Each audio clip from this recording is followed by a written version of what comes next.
Hello and welcome back to another brewing tutorial. Again, this one is for Splash Potion of Weakness Brewer. I made it because 1.16 has broken my earlier one. And I've been thinking for a while I could do a better one anyway, so that is what I've done. It's very simple to use. Like so. It'll automatically brew potions and just keep brewing them, and then when you're done you can switch it off. And it'll finish that brewing cycle and then stop. Like so. Here is the build. As you can see, it's reasonably compact. You should be able to fit it into quite a small space. And if you're playing pre 1.16, I am including a modification that lets you build it without having to use a target block. So don't worry about that. So let's get building here. The list of all the ingredients you need will be in the description. Start by placing a couple of chests, and then you want to place a hopper into the back of them. Your brewing stand goes on top of that, and then you place another couple of hoppers into the side, like so, of the brewing stand. You will have to shift right click to face them into each other, so you don't just open them. And then the same with a hopper going into the top here, and one into the side of that. These will be for the potion ingredients.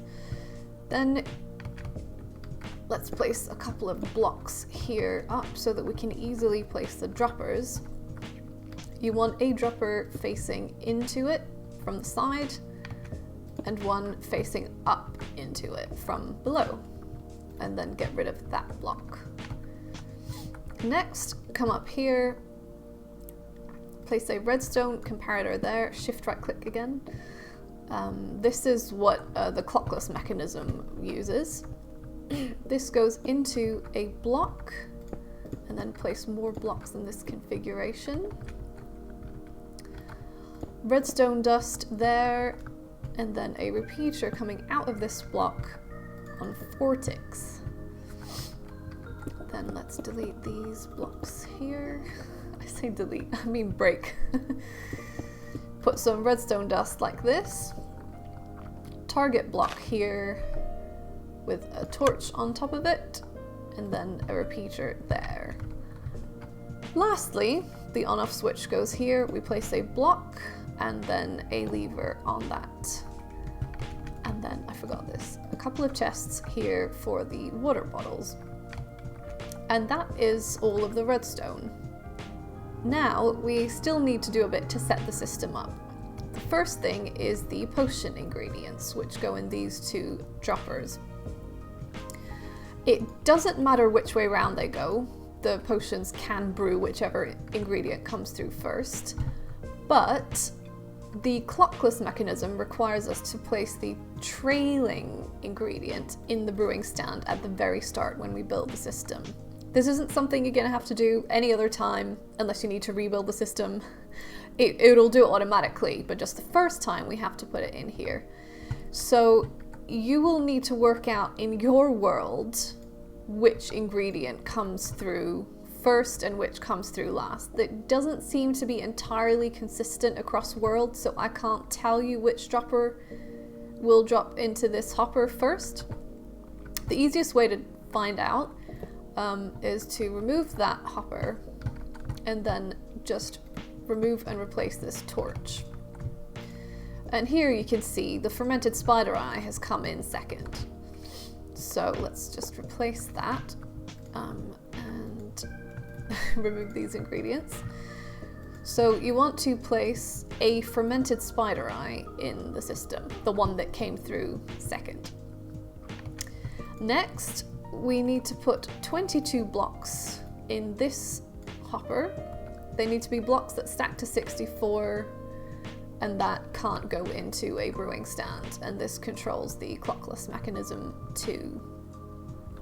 Water bottles go in here, And this is also where we can feed in blaze powder if you put it in the final slot there. Let's just switch this off for now. And then blaze powder in the final slot there and the final slot here.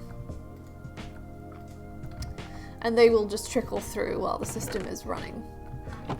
Lastly, the first time you want to switch on, it needs jump starting. This isn't something you'll need to do any other time, but the first time you do it, make sure that it's switched off, and then just remove and replace this torch. And that will dispense the first batch of ingredients. And then all you have to do is switch it on like this, and see how the blaze powder will just fill in automatically in the bottles, and it'll start brewing. And then when you're done, you can switch it off. It'll finish that batch, and then it'll empty them into this chest and stop running. It will also dispense another set of ingredients ready to use next time you switch it on. So leave those in there. That's meant to happen. The modification for pre 1.16 is very straightforward. All you have to do is, because obviously you don't have the target block, let's remove that. Place a regular block there with a torch on it instead. Remove this redstone. And then this here needs to be a slab instead of a full block. Place the repeater on it again, same delay, 4 ticks. And then delete that. Break that block. Send the redstone underneath like so, and then place a repeater here. And you also want the redstone to come up here, and set this to 2 ticks so that the delay here matches this delay. And that's all you need to do. A final couple of things to note is if you don't like the lever being indented in the wall, as it were, here, you can bring it out by 2 blocks. Let's get rid of that. So you'd have a block here and a block there.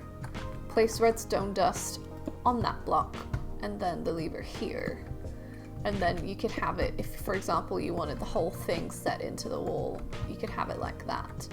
That would still work. The other thing to note is that you can leave it running if you want. You don't have to switch it off. When the chest gets full, like this, and this hopper gets full, the items, these potions, they'll just stay in the brewing stand, and the system will stop. It won't keep dispensing more ingredients, it'll just stay like this.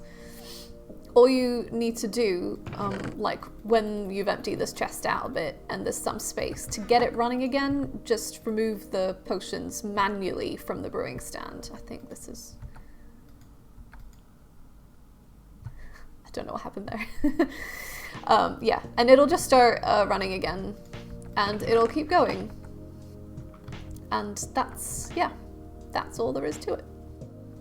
That is the brewer. I hope you found that helpful and useful and wonderful. But if you have any questions or comments, do leave them in the comments, and I will help you as best as I can. Thank you for watching, and see you in the next one.